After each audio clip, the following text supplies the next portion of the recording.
भरा ग्लास देखकर हैरान रह जाती है। फिक्र पूरी है, बस दिखाना नहीं है।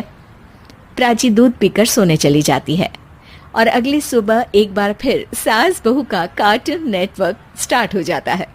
ये तुमने ही किया है। अरे अजीब जबरदस्ती है, मैं बोल रही हूँ मैंने कुछ नहीं किया। दोनों ने मिलकर पूरे घर को पागल खाना बनाया हुआ है। यहाँ कोई नॉर्मल इंसान तो रह ही नहीं सकता, इसीलिए अब पड़ोसी क्या रिश्तेदार भी घर आने से कतराते हैं। और सुन बेटे, तू भी चंगा, तेरी माँ भी चंगी, तेरी बीवी भी चंगी, रिश्तेदार। हाँ जी, आपको नहीं पता क्या, गंगाधर ही शक्तिमान है, रिश्तेदार ही। हाँ हाँ, बस समझ गया। कभी जानवरों जैसे लड़ेंगी तो कभी जुगलबंदी करेंगी। भाई मैं आप दोनों के बीच में नहीं फंसना चाहता।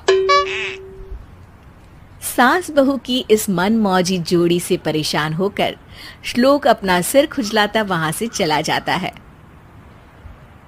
चलो अब मैं भी कीर्तन में जा रही हूँ। इस पर जैसे ही सास कमरे में अपना पर्स लेने जाती है तो वहां नाश्ते की प्लेट रखी देख मुस्कुराने लगती है और नाश्ता करके घर से बाहर निकलते हुए कुछ पैसे टेबल पर रख जाती है, जिसके कुछ देर बाद सिलेंडर वाला घर आता है। ओ मुरी मैया, मैं सिलेंडर के बारे में तो बिल्कुल भूल ही गई थी। घर खर्च के सारे पैसे भी मम्मी के पास है और श्लोक से बोला तो उल्टा 4 बात सुनाएंगे। प्राची ये सोच ही रही होती है कि अचानक उसका चेहरा चमक उठता है और वो घर में आकर इधर उधर देखने लगती है। तभी उसकी नजर टेबल पर रखे पैसों पर पड़ती है, जिन्हें वो सिलेंडर वाले को दे देती है। ये सब श्लोक देख लेता है। अच्छा बेटे, इतना बड़ा घोटाला, सबके सामने मैं तेरी दुश्मन और पीठ पीछे तेरी मेरी यारी। इस पर श्लोक एक प्लान बनाता है और शाम को सब एक साथ बैठे होने पर बोलने लगता है। माँ, तुम दोनों की बहुत लड़ाई होती है, इसलिए मैं सोच रहा हूँ कि प्राची को उसके घर छोड़ाऊं। इससे वो भी खुश रहेगी और तुम भी।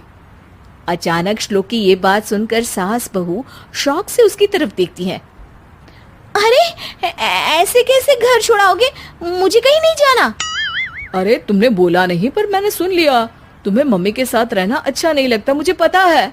अरे वो अरे, जब बहू खुद कुछ काम बोले तो वो तुझे सुनता नहीं, और अब जो इसने बोला ही नहीं वो तू समझ गया। जब उसे नहीं जाना तो फिर जबरदस्ती क्यों कर रहा है? अच्छा, फिर आपको मौसी के घर छोड़ाता हूँ। बस अब आप दोनों एक घर में एक छत के नीचे नहीं रह सकती। मैं इस टॉम एंड जेरी की जोड़ी को और नहीं झेल सकता। है? ऐसे कैसे नहीं रह सकते? तुम्हें इतनी दिक्कत है तो तुम्हारा बोरिया बिस्तर पैक